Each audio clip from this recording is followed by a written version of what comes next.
Assalamualaikum warahmatullahi wabarakatuh. Innal hamdalillah nahmaduhu wa nasta'inuhu wa nastaghfiruh wa na'udzu billahi min shururi anfusina wa min sayyiati a'malina. Man yahdihillahu fala mudilla lahu wa man yudlil fala hadiyalah. Ashhadu an la ilaha illallah wahdahu la syarika lahu wa ashhadu anna Muhammadan abduhu wa rasuluh. Ya ayyuhalladzina amanu taqullaha haqqa tuqatih wa la tamutunna illa wa antum muslimun. Ya ayyuhan nasu taqu rabbakum alladzi khalaqakum min nafsin wahidah wa khalaqa minha zawjaha wa batha minhuma rijalan katsiran wa nisaa. Wattaqullaha alladzi tasaaluna bihi wal arham. Innallaha kana 'alaikum raqiba amma ba'du. Fa inna asdaqal hadits kitabullah wa khairal hadi hadi Muhammadin sallallahu alaihi wasallam. Wa syarrul umuri muhdatsatuha wa kullu muhdatsatin bid'ah wa kullu bid'atin dhalalah wa kullu dhalalah finnar. Ma'asyiral syabab rahimani wa rahimakumullah wa iyyakum jami'an. Para pemuda kaum muslimin yang dimuliakan Allah Subhanahu wa taala. Kita akan melanjutkan materi pembahasan kita, masih melanjutkan pembahasan kitab tauhid. Dan kita telah memasuki bab yang berikutnya, di mana terakhir telah kita sebutkan satu bab yang menjelaskan pentingnya memiliki rasa takut, al-khaufu minasyirki, rasa takut terjatuh kepada perbuatan syirik. Maka pada pertemuan kali ini kita akan melanjutkan materi tauhid ini, masuk kepada bab ad-du'a'u ila syahadati alla ilaha illallah. Bab yang akan menjelaskan tentang berdakwah. Doa yang dimaksud di sini mengajak ke jalan Allah, mengajak kepada syahadat la ilaha illallah. Di dalam kitab tauhid ini al-mu'allif mencantumkan satu pembahasan, satu bab yang di sana beliau memberikan judul bab ad-du'a ila syahadati alla ilaha illallah. Berdakwah, mengajak manusia kepada la ilaha illallah, mengajak kepada tauhid, mengajak kepada syahadat la ilaha illallah. Yang ini sering diistilahkan dengan dakwah tauhid. Mendakwahi manusia, mengajak manusia ke jalan Allah, bukan mengajak manusia kepada dirinya sendiri, bukan mengajak manusia supaya memuliakan dirinya, mengagungkan saya, bukan mengajak manusia kepada kelompoknya, bukan mengajak manusia kepada golongannya, kepada kabilahnya ataupun yang semisalnya, tapi mengajak manusia ke jalan Allah Ta'ala. Ini dia namanya dakwah tauhid. Ya, ini namanya dakwah tauhid, dakwah yang dibawa oleh Rasulullah sallallahu alaihi wasallam. Karena tidak pernah kita dapati beliau mengajak kepada sukunya Quraisy. Beliau tidak pernah mengajak kepada kabilahnya. Tapi beliau senantiasa mengajak kepada jalan Allah. Karena apa yang beliau bawa, sekalipun beliau mengatakan ikuti aku, ittiba'lah kepadaku, karena sesungguhnya telah datang keterangan di dalam Al-Qur'an yang memerintahkan manusia untuk mengikuti Rasulullah sallallahu alaihi wasallam. Nah, jadi bab du'a'u ila syahadati alla ilaha illallah. Satu bab yang menjelaskan tentang berdakwah, mengajak kepada syahadat la ilaha illallah, mengajak manusia. Ya, mengajak manusia. Karena sesungguhnya syariat yang diturunkan oleh Allah Subhanahu wa taala ini diserukan kepada jin dan manusia. Namun karena kita tidak bisa melihat jin, maka ya tergantung dengan kondisi mereka. Ya, tergantung dengan kondisi mereka. Walaupun syariat yang diturunkan kepada Nabi sallallahu alaihi wasallam itu juga berlaku kepada kaum jin. pada bangsa jin. Nah, di sini beliau membawakan firman Allah Subhanahu wa taala, bisa dilihat di dalam surat Yusuf ayat yang ke-108.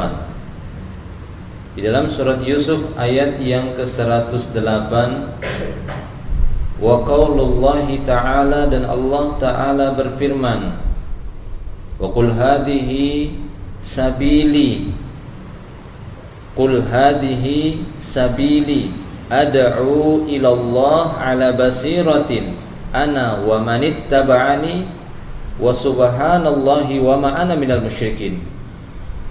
Di dalam surat Yusuf ayat yang ke-108 ini Allah Subhanahu wa taala berfirman, memerintahkan nabinya untuk mengucapkan kepada manusia, qul, katakan ya Muhammad, hadihi sabili, inilah dia jalanku,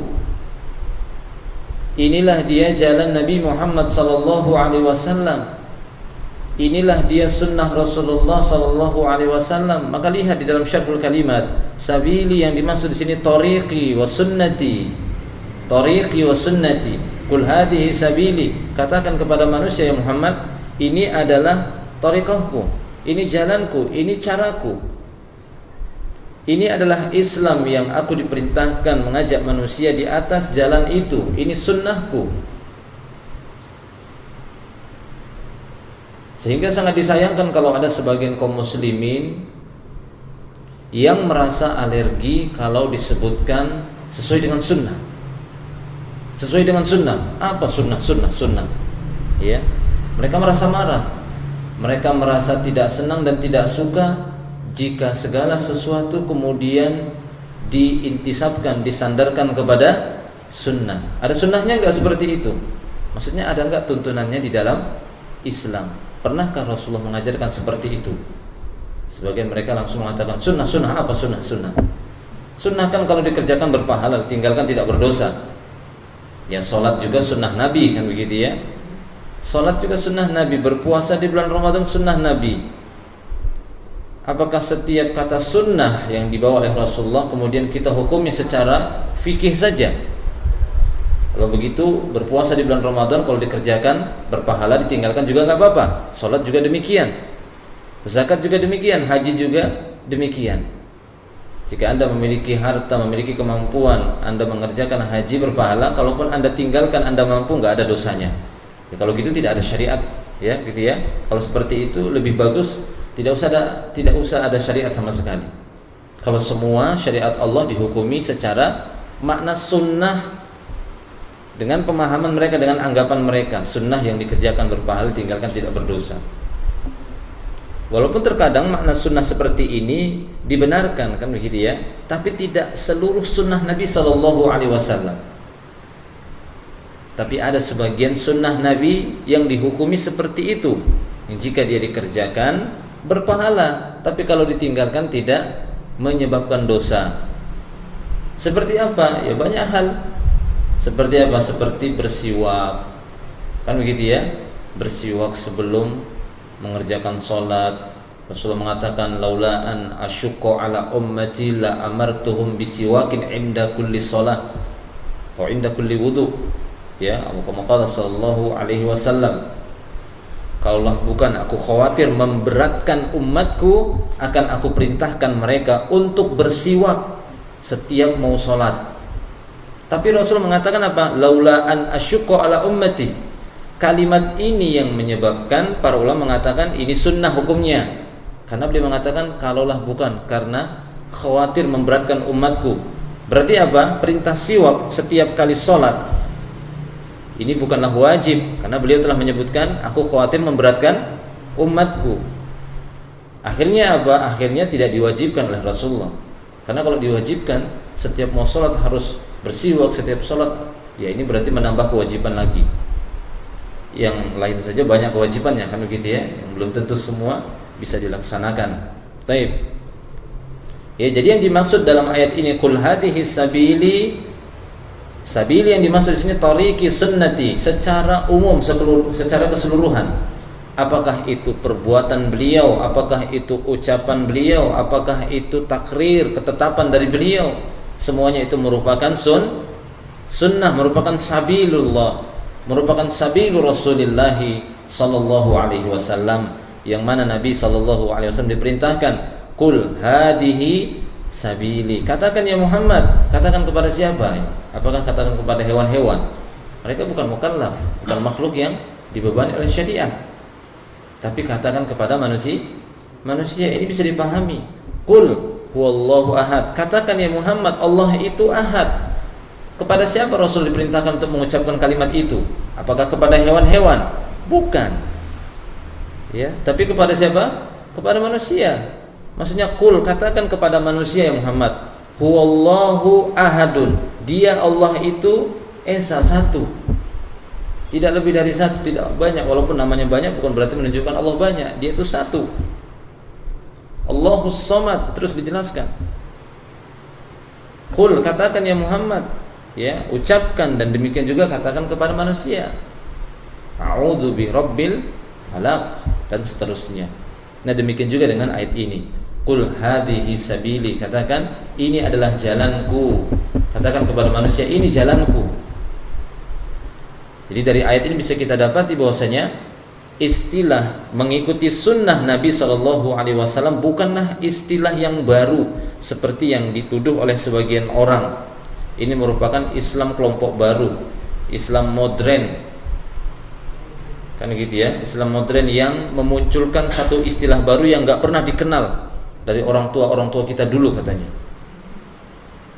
Kalau kita tanya orang tuanya lahir tahun berapa, ya, kalau dia katakan orang tua saya 100 tahun yang lalu, yang lahir 1800-an. Ini orang tua kita yang lebih tua. Nabi Muhammad SAW ini orang tua kita, orang tua di dalam Islam. Kalau mereka mengatakan ini tidak ada, ya tidak pernah dikenal di masa nenek moyang kami. Tanya, nenek moyangmu itu tahun berapa lahirnya? Tahun berapa nenek moyangnya lahir? Kalau dia mengatakan, oh nenek moyang saya tahun 1000 Hijriah yang lalu lahirnya, 700 Hijriah. Ini Rasulullah, sebelum ada kalender Hijriah Rasulullah sudah hidup. Kan begitu ya? Nabi Muhammad itu kan lahirnya sebelum Hijriah.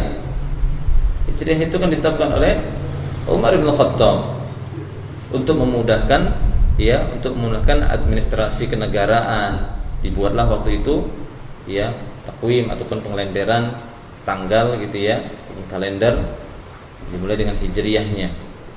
Taib ya, jadi qul hadhihi sabili. Katakan ya Muhammad, ini adalah jalanku. Kemudian apa? Ad'u ilallah. Ad'u ilallah, aku berdakwah, mengajak kemana? Ke jalan Allah Subhanahu wa taala. Jadi Rasulullah SAW diperintahkan oleh Allah untuk mengatakan, mengucapkan kepada manusia, ini jalanku, di atas jalan ini aku mengajak manusia kepada Allah Subhanahu wa taala. Sehingga dengan bab ini bisa kita dapati kewajiban bagi kaum muslimin mengajak manusia ke jalan Allah. Inilah dia dakwah Islam. Dakwah yang mengajak manusia ke jalan Allah, bukan mengajak kepada golongannya, bukan mengajak kepada kelompoknya, bukan mengajak kepada partainya, bukan mengajak kepada majelisnya, bukan mengajak, tapi mengajak kepada jalan Allah Subhanahu wa taala. Karena pada intinya Islam itu adalah satu dan diharamkan bagi mereka untuk berpecah belah. Wa'tasimu bihablillahi jami'an wala tafarraqu. I'tisam, kalian pegang teguh, hendaklah kalian berpegang teguh dengan tali Allah, semuanya kalian berpegang dengan tali yang satu. Karena tali Allah itu satu, enggak banyak Allah nyebarkan tali. Satu aja talinya. Tali Allah itu maksudnya jalannya cuma satu, yaitu Al-Quran. Itulah merupakan bagian dari tali Allah Subhanahu wa ta'ala. Merupakan tali Allah Subhanahu wa ta'ala adalah Al-Quran. Alhamdulillah, seperti yang ditafsirkan oleh para ulama, ya, berpegang teguhlah dengan hablullah bihablillahi jami'an, maksudnya berpegang teguh dengan Al-Quran. Karena Al-Quran ini merupakan wahyu, merupakan ucapan Rabbuna, ucapan Rabb kita. Jadi berpegang teguhlah dengan firman-firman Allah Subhanahu wa ta'ala ini. Wala tafarraqu, jangan kalian berpecah belah. Jangan mengikuti kata si fulan, kemudian perkataan Allah ditinggalkan. Ya, jadi Hadhihi sabili ad'u ila Allah. Inilah jalanku. Ya. Inilah jalanku, tariqi wa sunnati ad'u ila Allah ala basirah. Aku mengajak manusia ke jalan Allah ala basirah. Apa itu ala basirah? Dalam syarhul kalimat bisa langsung dilihat, ala basirah ala ilmin wa burhanin syar'iyyin wa aqliyyin. Aku berdakwah mengajak manusia ke jalan Allah ala basirah, maksudnya di atas ilmu, di atas dalil syar'i dan aqli. Secara syar'i ada dalilnya, ada ilmunya, secara akli juga masuk akal, kan begitu ya.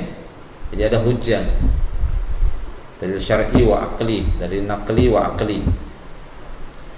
Jadi secara argumentasi kemudian secara akal manusia bisa diterima.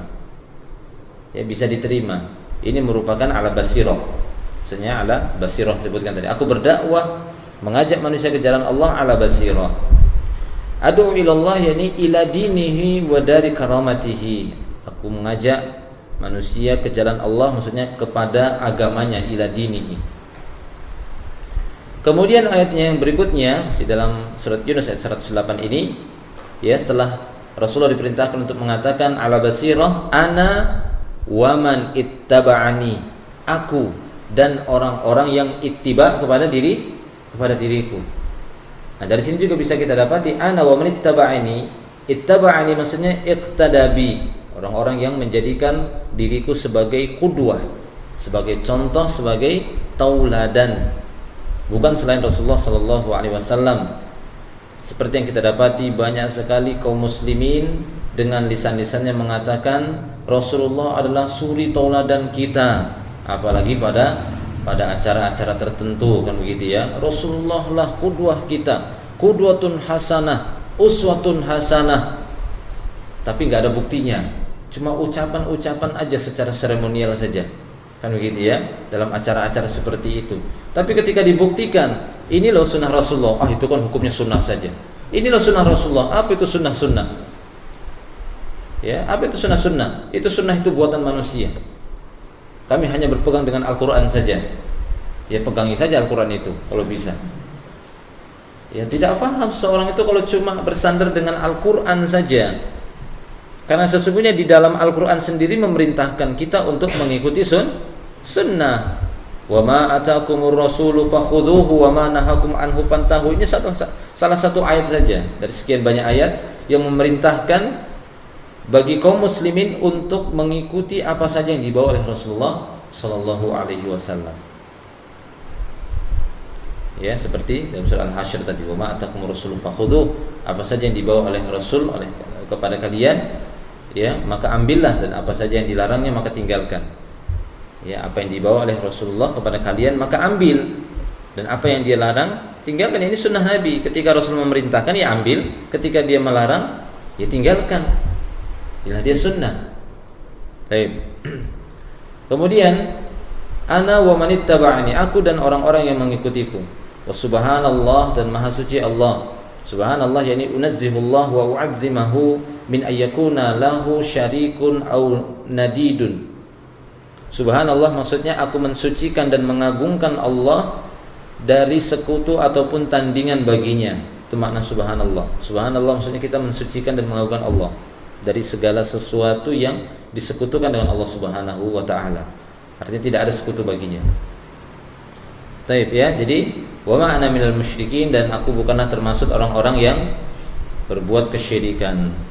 Nah, jadi ini lengkap ayatnya. Qul hadhihi sabili ad'u ila Allah ala basiratin ana wa man ittaba'ani wa subhanallahi wa ma ana minal musyrikin.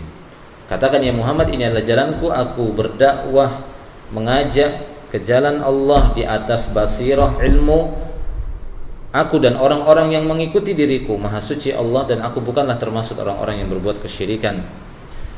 Asy-Syarhul Ijmali, di dalam penjelasan globalnya, di sini disebutkan dalam kitab Al-Jadid, ya'murullahu nabiyahu fi hadhil ayah bi ay yu'alliman nasa wa yubayyinu lahum tariqatahu wa sunnatahu wa anna manhajahu fil hayat huwa wa man ittaba'ahu ad-da'wata ila dinillah wa tauhidihi wa annahu fi dhalika ala ilmin wa burhanin huwa wa man iqtada bihi wa saddaqa bihi.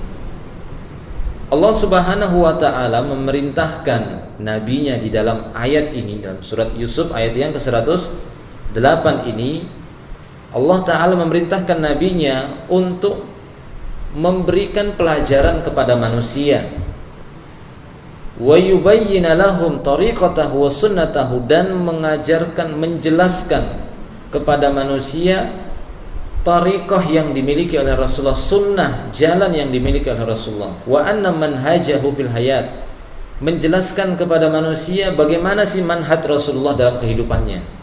Nah ini dia ya, ini syarah atau penjelasan secara globalnya.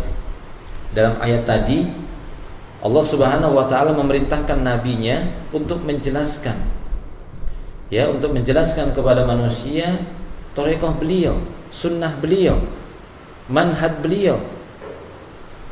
Di dalam kehidupan itu bagaimana tariqahnya, bagaimana, karena sesungguhnya banyak sekali kita dapati ya bentuk-bentuk tariqah. Tariqah ini, tariqah ini, tariqah ini, akan tetapi tidak sesuai dengan sunnah Nabi sallallahu alaihi wasallam. Padahal Nabi telah mengatakan, "Qul hadhihi sabili", katakan ya Muhammad, ini jalanku, untuk menunjukkan yang paling benar adalah jalannya Rasulullah sallallahu alaihi wasallam. Ya, adapun jalan-jalan selain yang dibawa oleh Rasulullah, semuanya itu adalah jalan-jalan yang di dalamnya ada syaitan-syaitan. Ada syaitan-syaitan di sana. Selain jalan yang dibawa oleh Rasulullah, maka di dalamnya ada syaitan. Enggak ada jalan-jalan yang tengah-tengah kalau gitu ya. Jalan Rasulullah, ini jalan syaitan, ada tengah-tengah. Ya enggak ada syaitan, enggak ada Rasulullah di sana. Enggak ada. Begitu ya. Tidak ada. Jalan Allah, jalan Rasulullah itulah jalan yang selamat. Selain itu di dalamnya ada syaitan-syaitan yang mengajak, menyeru mereka. Bahkan di dalam ayat yang lain, dalam surat Al-An'am itu ya, dalam surat Al-An'am ayat yang 153, satu saat Nabi SAW pernah melakukan satu ungkapan dengan menggaris satu garis lurus di atas tanah. Ini merupakan keterangan dari Abdullah bin Mas'ud. Saya boleh minum dulu ya, tapi ini belum ditutup aneh. Sudah terlanjur dibuka.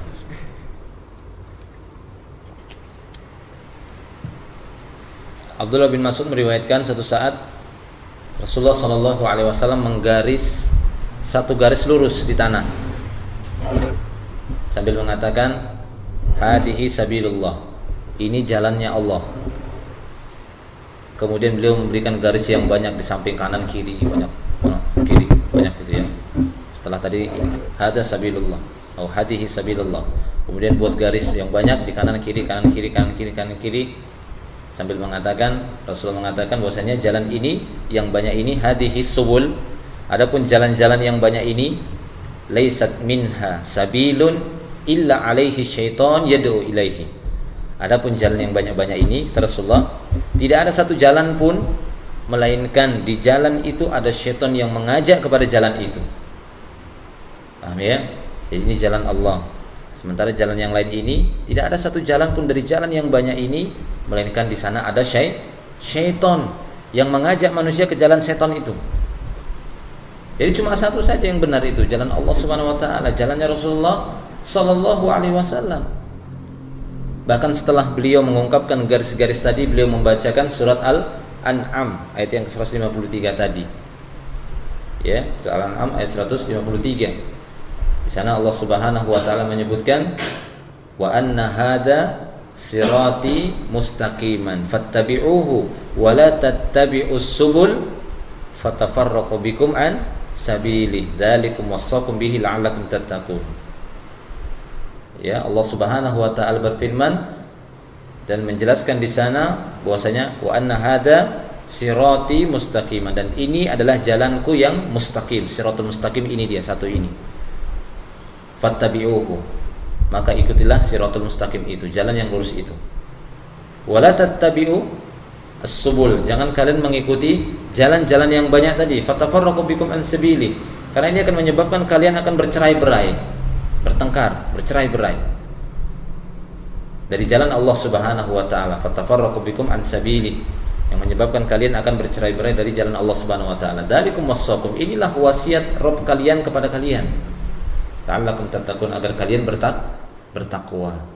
Nah, demikian. Jadi itu merupakan penguat yang menunjukkan bahwasanya ayat yang kita bahas ini juga sebagai satu bukti bahwasanya dakwah yaitu hanya mengajak kepada jalan Allah Subhanahu wa taala. Jalan yang benar itu hanya satu. Tidak benar sebagian orang mengatakan ya banyak jalan menuju Roma. Iya, ada benar itu yang ungkapan dia. Banyak jalan menuju Roma. Kenapa harus mengikuti satu jalan saja? Banyak. Kita saja kalau misalnya ingin ke terminal banyak bisa jalan dari sana, jalan dari sana, jalan dari sana. Tidak bisa diungkapkan seperti itu. Tidak bisa diibaratkan seperti itu. Begitu ya. Itu kan ungkapan yang datang dari manusia. Tapi ini langsung ungkapan yang datang dari Allah Subhanahu wa taala yang mengatakan jalan Shirathul Mustaqim yang lurus menuju surga itu cuma satu cara, satu jalan. Itu jalan yang dibawa oleh Rasulullah sallallahu alaihi wasallam. Cuma amalan-amalan yang bisa menyebabkan masuk ke dalam surga, apakah cuma satu? Amalan yang bisa memasukkan seseorang ke dalam surga, apakah cuma satu amalnya? Cuma sholat aja yang bisa masuk surga. Selain amalan sholat, neraka. Hah? Tidak, ternyata kita dapati memang benar untuk masuk ke dalam surga itu banyak amal yang bisa dikerjakan, yaitu sahih. Ada seorang yang masuk surga karena puasanya. Bahkan pintu-pintu surga itu ada yang disebut dengan pintu Royan, khusus bagi orang-orang yang semangat berpuasa, bagus puasanya. Ada pintu surga yang pintu sholat, pintu jihad. Ini tidak kita nafikan, ini tidak kita tidak kita nafikan, tidak kita abaikan. Bahwasanya ini benar ada. Untuk masuk ke dalam surga itu bukan dengan satu amal saja, banyak amal. Bahkan kita dapati Rasulullah menceritakan hanya dengan amal sepele seorang masuk ke dalam surga. Ada yang karena memberi minum seekor anjing masuk surga.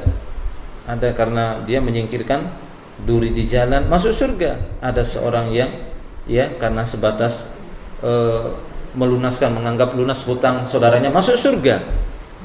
Jadi tidak hanya harus sholat saja masuk surga kan begitu ya. Tapi bukan berarti kalau gitu saya tinggalkan sholat aja, cari yang lain. Bukan. Maksudnya kalau tadi kita ingin mengambil banyak jalan menuju Roma, ini ungkapan ini bisa kita benarkan kalau yang dimaksud itu banyak amal yang bisa mengantar seorang ke dalam surga. Tapi kalau banyak jalan yang dimaksud, tidak harus ngikuti sunnah bisa masuk surga, ngikuti setan juga bisa masuk surga. Ya nggak bisa, itu setan yang masuk neraka. Ngikuti setan yang masuk neraka nggak bisa, kan begitu ya.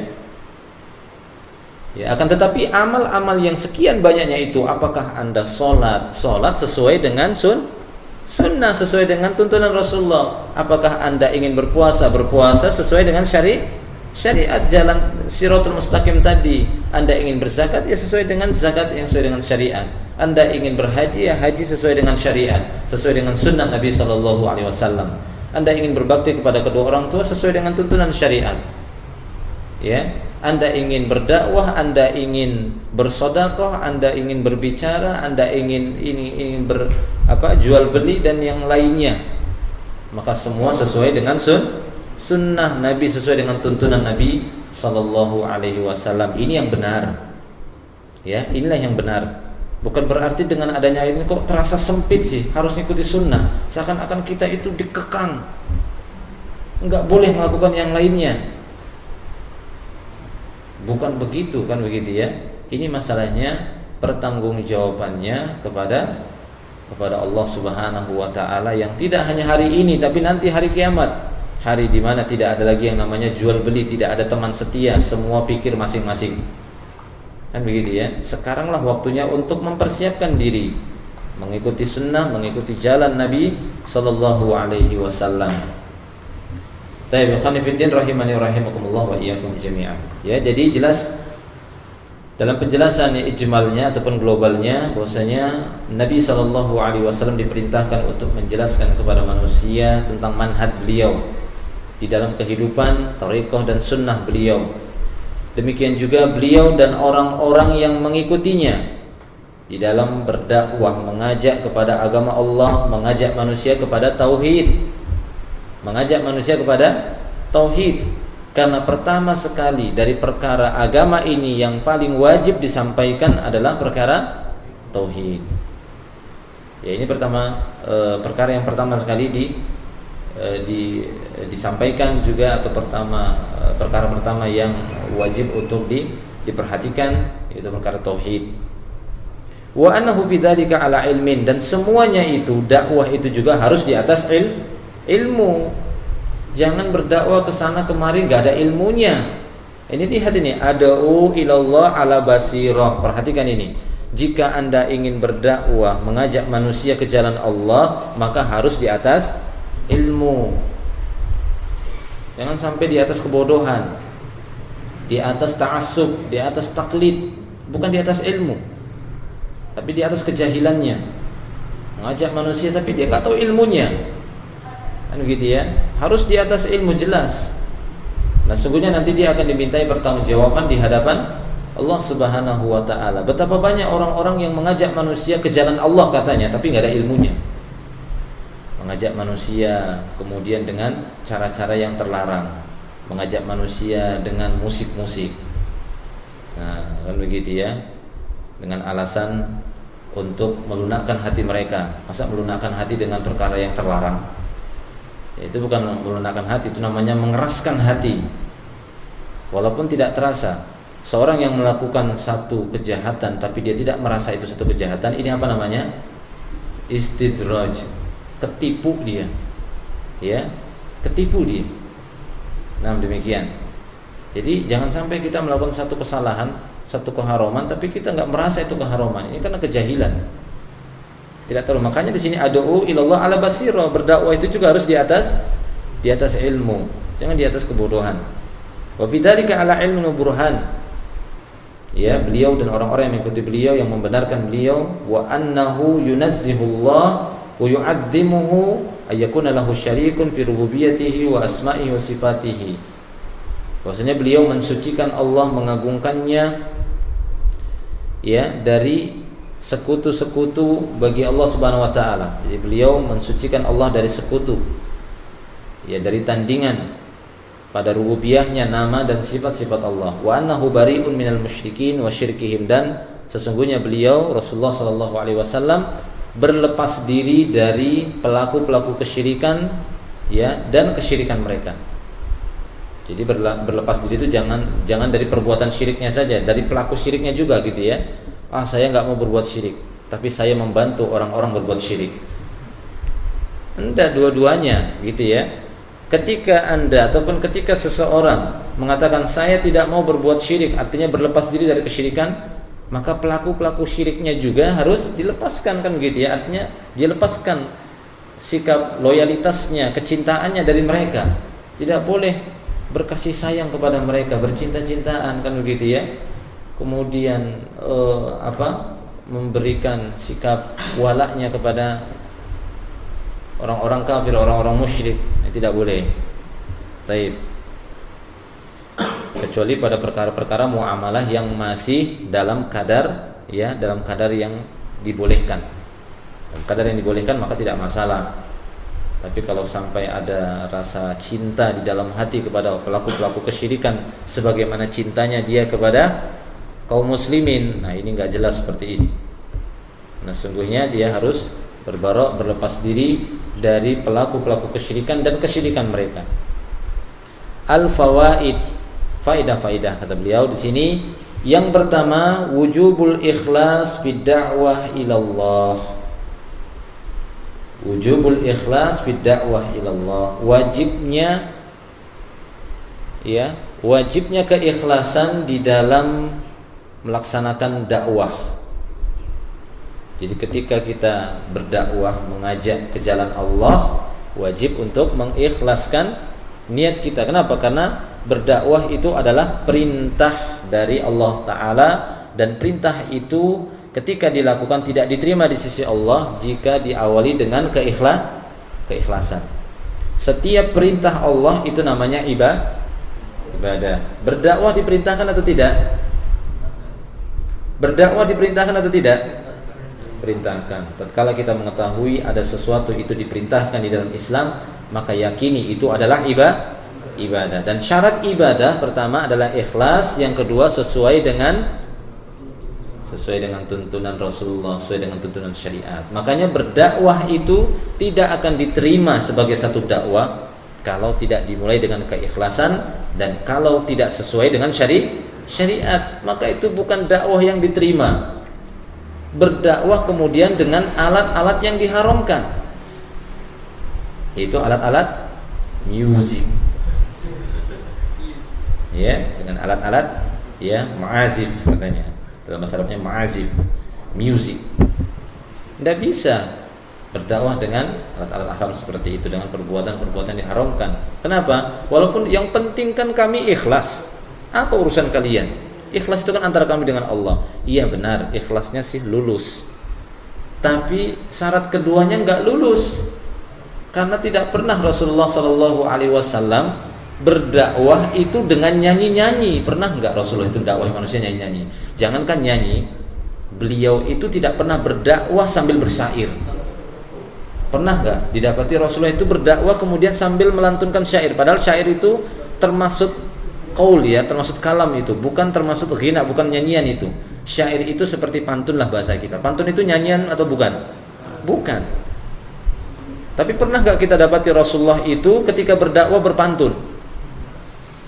Pernah enggak Rasulullah itu berdakwah sambil berpantun, mendatangi satu kaum, ya kaum, kan gitu ya. Kemudian beliau bersyair. Pernah tidak? Makanya para ulama mengatakan bahwasanya bersyair itu diharamkan bagi Rasulullah sallallahu alaihi wasallam. Kenapa? Karena beliau tidak pernah didapati sekalipun bersyair, walaupun beliau mempersilahkan sebagian sahabat untuk melantunkan syair. Tapi walaupun demikian tetap dibatasi oleh Rasulullah. Rasulullah mengatakan, sungguh perut salah seorang itu dipenuhi dengan nanah, itu lebih baik. Mulut salah seorang, ya, itu dipenuhi dengan nanah, itu lebih baik daripada dia memperbanyak syair dengan mulutnya. Jadi seorang itu mulutnya dipenuhi dengan nanah, padahal syair itu bukan nyanyian. Syair itu adalah ya sajak, kan begitu ya, pantun. Kenapa? Karena sungguhnya seorang yang banyak berpantun-pantun, kapan dia baca Quran? Kapan dia berdoa? Kapan dia berzikir? Kalau dia berpantun terus, lalu bagaimana dia memperbanyak nyanyian? Pantun saja kalau terlalu banyak itu seperti seorang memasukkan nanah di dalam perutnya, ya, dalam mulutnya. Lebih baik mulut salah seorang itu dipenuhi dengan nanah, ya, daripada dia penuhi dengan syair, dengan syair-syair. Ya, walaupun awalnya syair ini diperbolehkan, perkara yang mubah ini. Bahkan didapati di masa Rasulullah beliau memerintahkan sebagian sahabat untuk ya menyampaikan syair untuk membantah orang-orang kafir. Nah, mereka bersyair, bantah mereka dengan syair juga. Nah, demikian, gitu ya, bantah mereka dengan syair juga. Tapi tidak pernah kita dapati beliau berdakwah dengan bersyair, apalagi nyanyi-nyanyi. Enggak kita bayangkan Umar bin Khattab yang begitu kekarnya. Jika dia melewati satu jalan, setan itu akan berpaling. Gimana kalau sampai yang Umar itu nyanyi, kan begitu ya? Nyanyi sampai goyang-goyang berdakwah, nyanyi. Itu enggak keren lagi sudah, enggak gagah lagi sudah. Umar itu enggak ditakuti. Mungkin setan pun ketawa mungkin ya. Tidak ada, tidak pernah didapati Umar, Abu Bakar, sahabat-sahabat itu tidak pernah nyanyi-nyanyi. Inilah dia namanya manhaj. Mereka para sahabat mengambil manhaj, mengambil thariqah, mengambil sunnah dari siapa? Dari Rasulullah. Enggak pernah mereka dapati dakwah caranya seperti itu. Tidak ada dakwah yang seperti itu. Berdakwah ya sampaikan dengan cara hikmah, dengan cara yang hikmah, keikhlasan. Ya, demikian juga keikhlasan ini penting. Sehingga di sini tadi mungkin disebutkan di dalam catatan kaki, ya. Beliau mengatakan qala Syekh Abdurrahman ibn Muhammadin ibn Qasim, la budda fid da'wati ila Allah min syartaini. Wajib, ya, dakwah kepada Allah itu, mengajak manusia ke jalan Allah, wajib untuk menyempurnakan 2 syarat. Ini perkataan Syekh Abdurrahman bin Muhammad bin Qasim. Apa 2 syarat dakwah tersebut? Yang pertama, antakuna khalisatan liwajhillah. Dakwah itu harus ikhlas mengharapkan wajah Allah. Jangan berdakwah mengharapkan selain Allah Subhanahu wa taala. Berdakwah supaya apa? Supaya orang-orang nanti menyanjung saya. Ya, berdakwah supaya apa? Supaya banyak yang mengikuti saya. Berdakwah supaya apa? Supaya banyak yang ngasih saya fulus. Nah, gitu ya. Berdakwah dan semisalnya. Ini bukan menunjukkan keikhlasan di dalam berdakwah. Jadi berdakwah itu ikhlas liwajhillah, hanya mengharapkan wajah Allah Subhanahu wa taala. Syarat yang kedua, antakuna ala wafqi sunnati rasulih sallallahu alaihi wasallam. Yang kedua, syaratnya adalah harus sesuai dengan mencocoki sunnah Rasulullah. Ini 2 syaratnya. Ya, artinya ini kembali kepada syarat amal secara umum gitu ya. Karena dakwah ini adalah perintah dari Allah Subhanahu wa taala, maka wajib harus memenuhi 2 syarat ini. Seorang yang berdakwah harus ikhlas benar, tapi yang kedua juga harus sesuai dengan sunnah. Seperti yang sudah kita jelaskan tadi, tidak ada namanya dakwah itu dengan pakai nyanyian-nyanyian. Ya, pakai alat-alat musik. Tidak ada seperti itu. Nah, demikian. Sehingga kata beliau, fa in akhalla da'i bisyartil awwal kana musyrikan. Kalau ada seorang dai ya, merusak salah satu syarat ataupun syarat yang pertama telah dia rusak, artinya dia tidak ikhlas, kana musyrikan, maka dai ini adalah dai seorang musyrik, dai yang berbuat kesyirikan. Nah, ini hati-hati ya, ini hati-hati bagi setiap para dai ya. Kita tidak menuduh dai-dai yang mungkin ada di televisi itu semuanya nggak ikhlas kan gitu ya. Akan tetapi kalau terkadang kita dapati jikalau itu benar-benar kelihatan, ini yang berbahaya. Kenapa? Karena sebenarnya kita dapati informasi ada seorang dai yang biasa muncul di televisi, diundang, ya, dia diundang untuk berdakwah di satu tempat di satu kota. Kemudian mengatakan kalau mau bayar sekian puluh juta saya akan datang. Waduh, ya, kalau mau bayar sekian puluh juta saya akan datang. Seperti yang pernah terjadi, yang saya dapati informasinya di Balikpapan ini.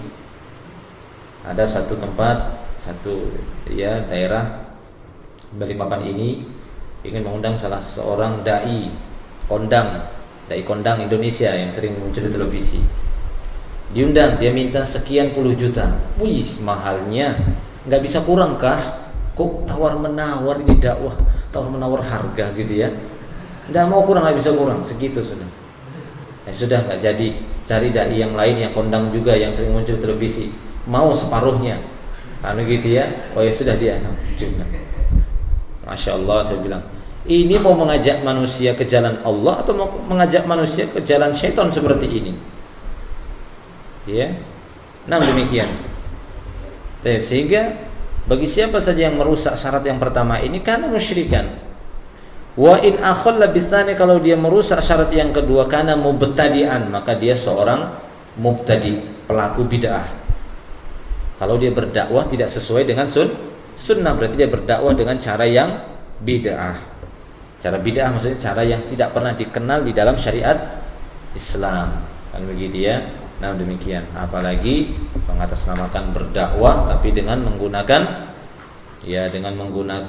wasilah-wasilah kesyirikan. Kalau itu tadi kan kemaksiatan, tapi wasilah kesyirikan yang dia pakai dengan mengatakan tahu ghaib dan mengistilahkan kan begitu ya, bahwasanya dia adalah seorang yang telah masuk kepada pintu ghaib. Jadi saya tahu perkara ghaib, saya langsung datang ataupun saya langsung mendapatkan, tidak dia katakan wahyu, tapi saya langsung mendapatkan wangsit dari Allah. Sama saja wangsit dan wahyu apa kali yang. Nah, demikian ya. Jadi dua hal itu yang harus dipenuhi. Jadi ikhlas. Ya, ikhlas. Dan ketika berdakwah juga ya, ketika berdakwah itu harus melihat kondisi orang yang didakwahi.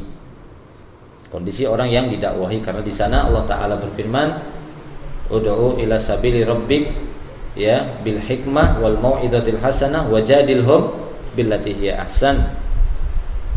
Ajaklah manusia ke jalan Rabbmu dengan cara yang hikmah, wal mau'izatil hasanah, dengan cara nasihat mau'izah, yaitu wejangan-wejangan yang baik. Wajadilhum billati hiya ahsan, ataupun dakwahilah mereka dengan cara berdebat, itu pun debat dengan debat yang baik. Sehingga para ulama mengatakan maratibud dakwah, tingkatan-tingkatan dakwah itu ada 3 berdasarkan ayat tadi. Seperti yang disebutkan oleh Al-Imam Ibnu Qayyim Al-Jauziyah ya di dalam tafsirnya. Beliau mengatakan bahwasanya maratibud dakwah itu ada 3. Yang pertama, jika orang-orang yang didakwahi itu benar-benar ingin mencari ya al-haq. Orang yang didakwah itu adalah orang-orang yang ingin mencari kebenaran, sungguh-sungguh di dalam mencari kebenaran, cinta dengan kebenaran. Dan kita dapati sangat cepat terpengaruh dengan nasihat. Maka orang-orang yang seperti ini ketika mengajak mereka, mendakwahi mereka dengan hikmah. Dengan hikmah. Yang kedua kata beliau, yaitu mendakwahi orang-orang yang di sana ya artinya mungkin kan gitu ya. Mereka adalah orang-orang yang sibuk, kan gitu, tidak terlalu perhatian lah kan gitu ya. Terlalu sibuk, tidak terlalu perhatian dengan kebenaran, tidak terlalu perhatian dengan agama. Akan tetapi tidak ada penolakan bagi mereka terhadap agama ini. Mereka sih menerima saja, cuma tidak terlalu perhatian. Tidak ada keinginan untuk mempelajari agama. Maka orang-orang yang seperti ini bukan dengan hikmah tapi dengan mau'izah yang hasanah.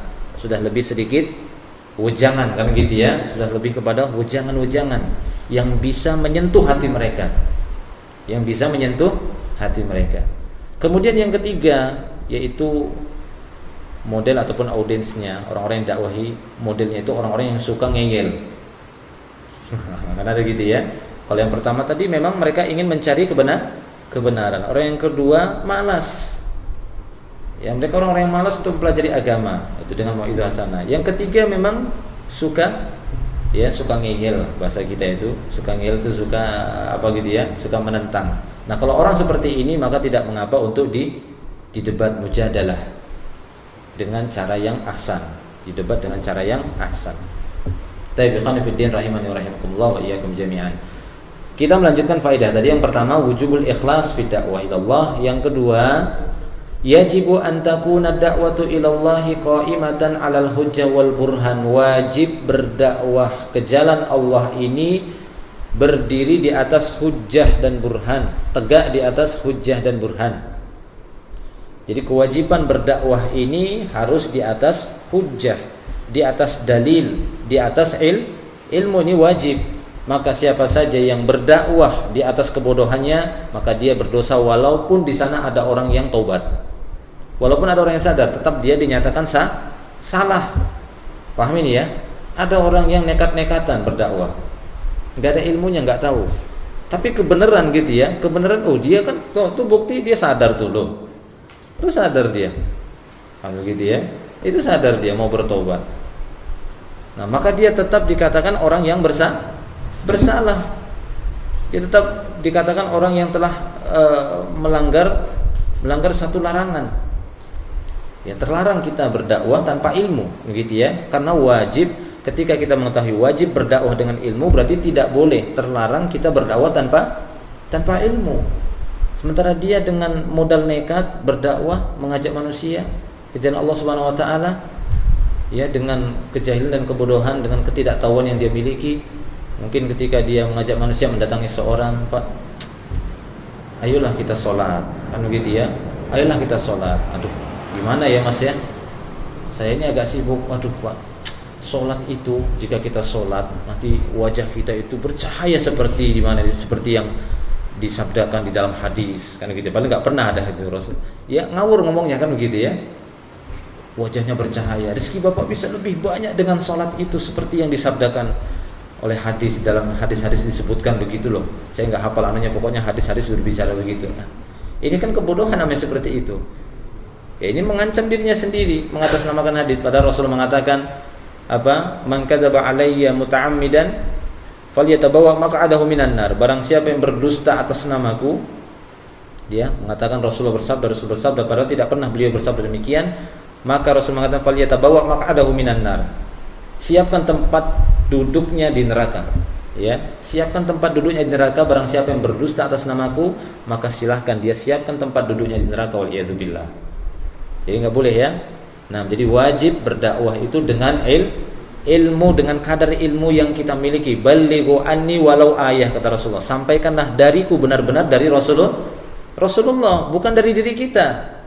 Bukan dari diri kita, tapi memang ada dasarnya dari Rasulullah. Walaupun itu cuma satu ayat. Jadi seminim apapun ilmu yang kita miliki, jika itu benar dari sumbernya, silahkan kita sampaikan. Jangan kita menyampaikan sesuatu yang tidak kita ketahui, yang kita tidak memiliki ilmu di dalamnya. Karena sebagian orang mengatakan, wah ini kan diperintahkan kita berdakwah, balighu anni walau ayatan. Iya, tapi lihat, Rasulullah mengatakan anni, sampaikan dariku, bukan sampaikan sembarangan sampaikan. Sholatlah misalnya gitu kan, ayo sholat. Kenapa? Karena sungguhnya bumi ini akan marah kalau kita juga nggak sholat. Oh, dari mana udah bicara bumi ini?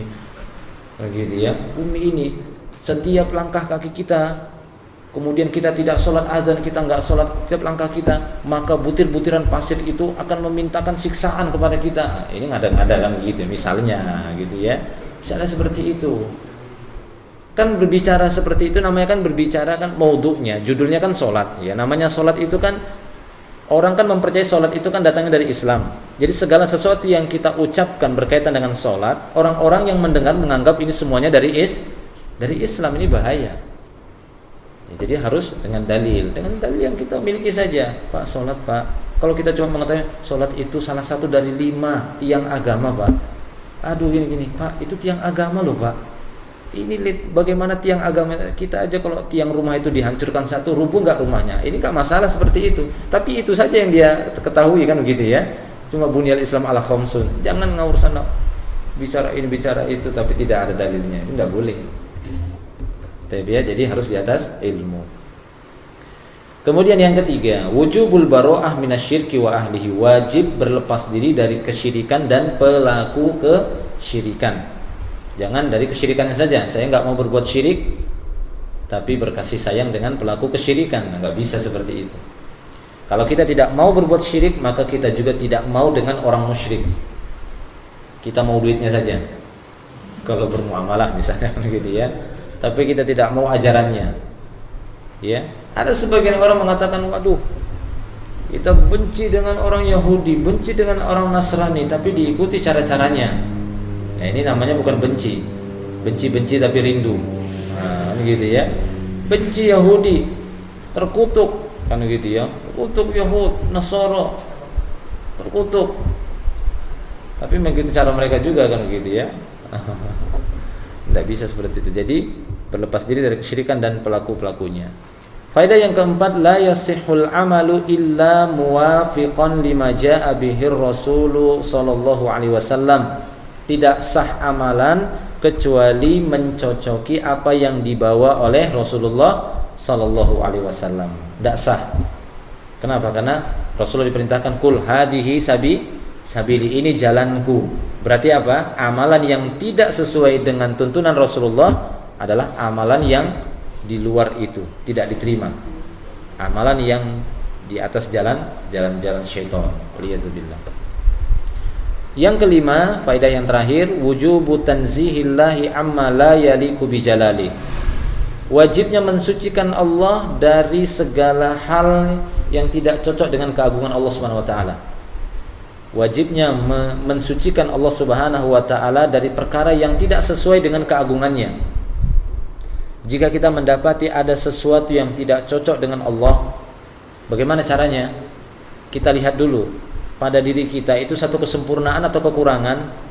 Kalau bagi diri kita itu satu kekurangan, maka Allah lebih pantas kita sucikan dari kekurangan itu. Apa contohnya?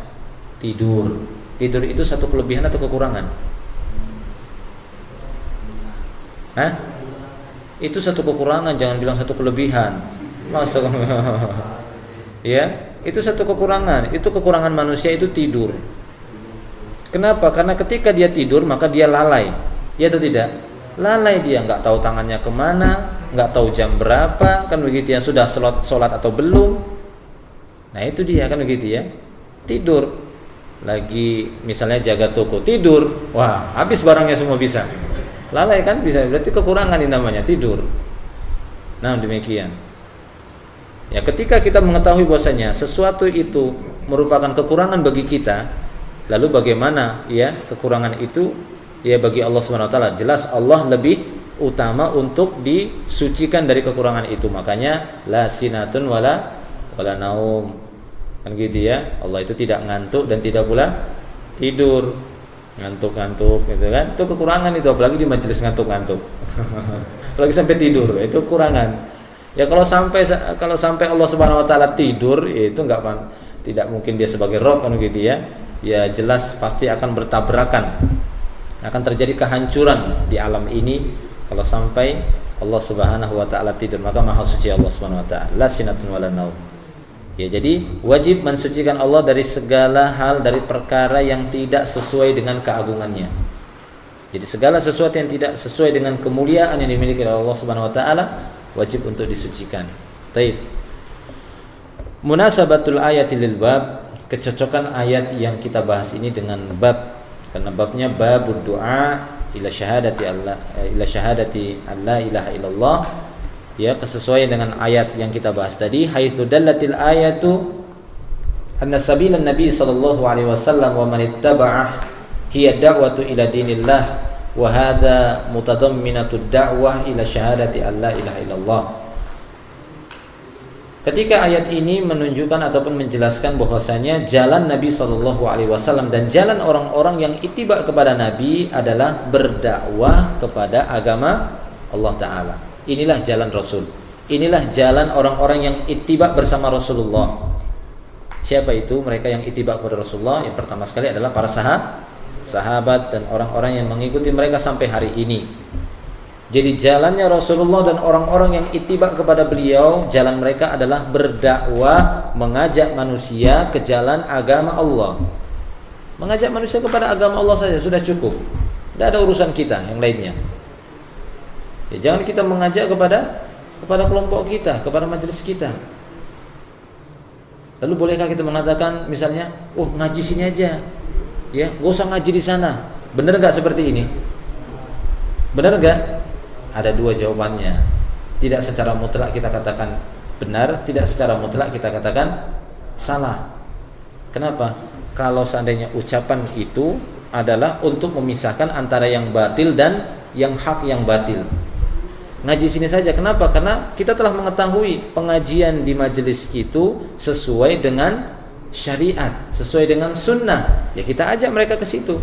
Bukan ingin mengajak ke majelis kita saja, maksudnya kan gitu ya. Tapi kita mengetahui di majelis itu dasar-dasar pengajiannya, kajiannya di atas Al-Quran dan sunnah. Jangan ngaji di sana. Kenapa? Karena kita tahu ngaji di sana itu tidak ada landasan, tidak ada dasarnya dalam penyampaian kajiannya. Ya, penyampaiannya menurut saya itu nggak cocok. Menurut saya, memangnya kamu siapa menurut saya, kan begitu ya. Kalau tadi menurut Al-Quran dan hadis itu nggak masalah. Tapi kalau menurut saya ini, kamu memangnya siapa? Kamu nabi apa? Gitu ya. Tidak, kecuali setelah dia mengungkapkan Allah dan Rasulnya. Kemudian di sana ada khilaf, tidak masalah. Menurut saya yang paling rajih ini, kan begitu ya. Itu kalau masalahnya khilaf, karena masalah khilaf itu juga dasar-dasarnya merujuk kepada Quran dan sunnah. Cuma ada beberapa pandangan. Nah, kalau memang ungkapannya seperti itu ya nggak masalah, nggak ada dosa di sana. Tapi kalau ungkapan tersebut hanya karena kedengkian, di sana lebih ramai yang ngajinya, di sini nggak ada yang ngaji, kan begitu ya. Sedikit yang ngajinya, kemudian nggak usah di sana ngaji, di sini saja. Nah, ini namanya mengajak kepada jalan selain Allah Subhanahu wa taala. Ketika ditanya, "Kenapa, Pak? Kenapa Pak Ustadz kok ngaji di sini saja?" Iya. Di sana itu cuma nyesat-nyesatkan aja yang bisanya. Semua orang salah dibilang, gitu ya. Kalau kita di sini, Pak, ya kita semua orang benar kita katakan. Sampai orang Yahudi dan Nasrani juga benar. Wah, ini lebih sesat lagi kan begitu ya. Jadi tidak secara mutlak kita benarkan dan tidak secara mutlak kita salahkan, tergantung. Kalau dia mengajak hanya kepada majelisnya karena memang di dalam majelis itu dasar-dasar kajiannya itu jelas, terbukti dan bisa dibuktikan gitu ya. kemudian di sana memang jelas-jelas dasarnya adalah kebatilan, hanya sebatas ra'yu saja, maka ya tinggalkan, tidak masalah kita untuk menjelaskan antara hak dan yang batil. Wallahu a'lam bishawab. Ini mungkin yang bisa kita sampaikan dalam pertemuan kali ini. Nanti insyaallah kita lanjutkan pada dalil-dalil yang lain, masih kepada babud du'a ya ila syahadati an la ilaha illallah. Kita masih membahas bab berdakwah kepada syahadat la ilaha illallah. Wallahu a'lam bishawab. Baik, mungkin ada yang bertanya, silahkan. Ya, silahkan.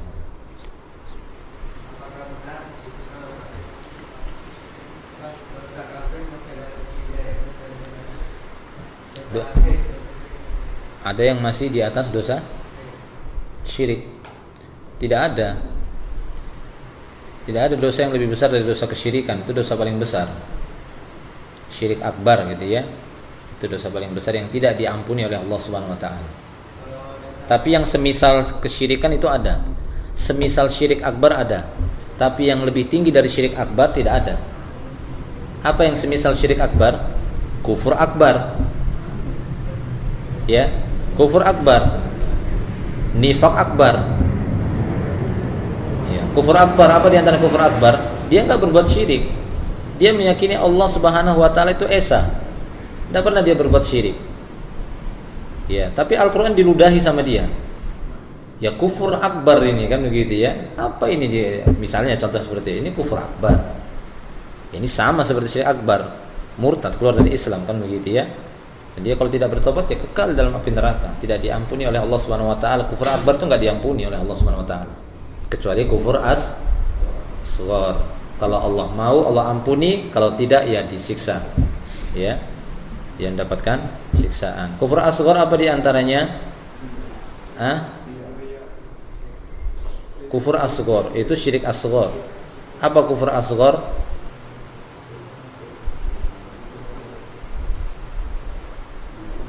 Ayo apa? Kufur asghar. Mencela apa? Mencela Al-Quran. Kufur akbar itu mencela Al-Quran.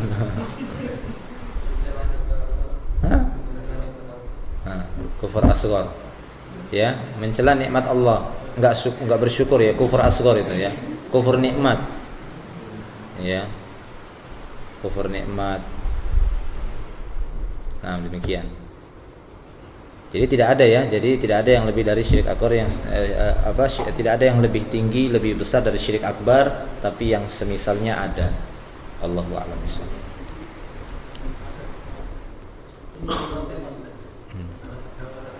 Ya.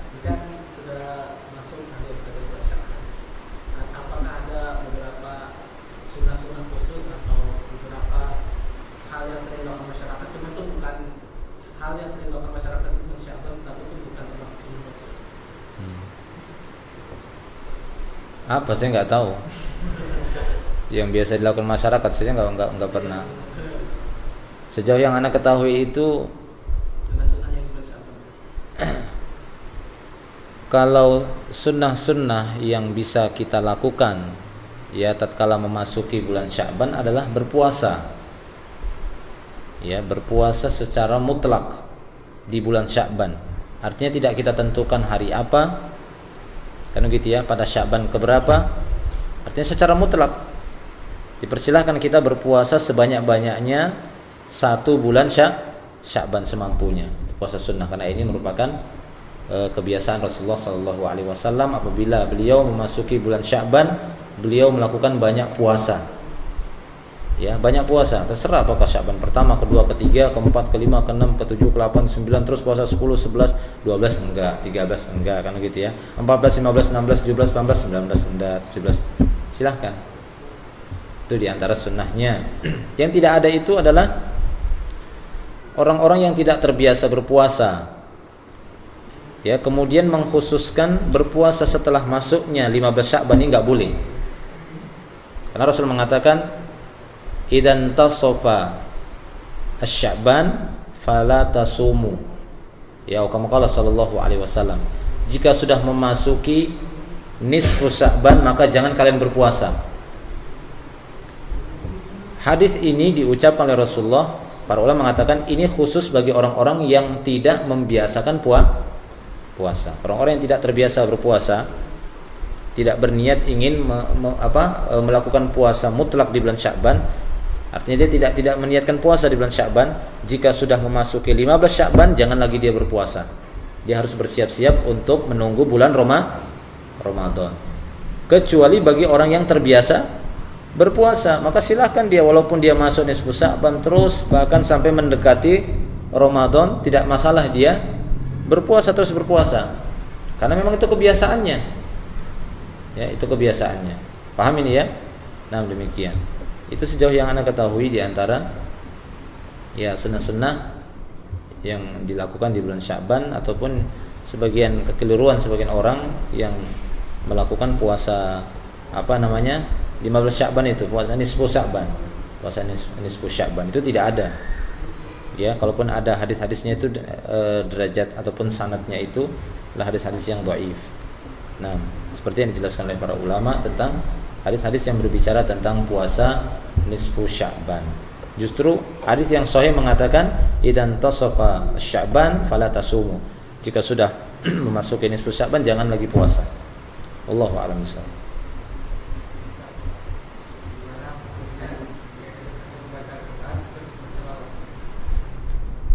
Setelah membaca Quran berselawat,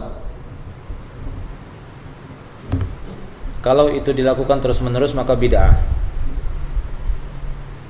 Ya, tapi kalau dia setelah baca Quran kemudian pengen berselawat saja, tidak terus-menerus, yaitu masuk kepada berselawat secara kemutlakannya saja, tidak apa-apa. Tapi setiap setiap selesai baca Quran kemudian dia berselawat, itu bid'ah. Sama seperti seorang setelah baca Quran kemudian shadaqallahul azim. Tidak ada kan syariatnya setelah baca Quran baca shadaqallahul azim. Tapi kalau dia misalnya setelah baca Al-Quran, di dalam Al-Quran itu dia mendapatkan satu ayat dan dia ingin membenarkan, benar ya, kan gitu kan, shadaqallahul azim, itu boleh saja. Ya, shadaqallahul azim. Karena shadaqallahul azim itu ya Allah itu benar gitu. Benarlah apa yang telah diucapkan oleh Allah. Mungkin kita membaca di dalam satu ayat bahwasanya nanti kan begitu ya, Allah Subhanahu wa taala akan begini, kemudian kita melihat kejadiannya, shadaqallahu azim, benar gitu kan. Mungkin Allah Subhanahu wa taala menyebutkan dialah yang telah menciptakan hewan, tumbuh-tumbuhan, kebetulan kita melihat hewan, shadaqallahul azim. Itu silakan. Tapi setiap baca Quran shadaqallahul azim, setiap baca Quran shadaqallahul azim, mana contoh seperti itu? Dalilnya mana? Kan tidak ada. Rasulullah itu setelah baca Quran, sahabat-sahabat setelah baca Quran ada enggak shadaqallahul azim? Tidak ada. Ya, itu perkara bid'ah. Hah? Tidak boleh. Tidak boleh. Itu bid'ah. Hah? Iya, makanya jangan dibiasakan. Itu dia kebiasaan, memang itu jangan dibiasakan. Ya. Misalnya kita kasih tahu yang salah, tapi kita nggak ngerti dari yang bahasa Arab, tidak gimana. Iya, nggak apa-apa. Yang penting kita sudah tahu ilmunya itu ada gitu. Itu salah atau itu benar secara Islam itu salah. Kita sampaikan walaupun dengan ungkapan bahasa Indonesia, nggak apa-apa. Dan kalau memang kita ingat, beritahu dia rujukannya. Ada dalam ayat sekian kan begitu ya. Dan itu ada, itu pokoknya di Quran adalah itu. Jangan begitu ya. Jadi kita berusaha untuk dobit lah gitu kan. Ada dalam surat ini, lihat sana, ataupun bukunya. Ada saya baca di buku ini, judulnya kasih tahu, judulnya ini. Silakan baca.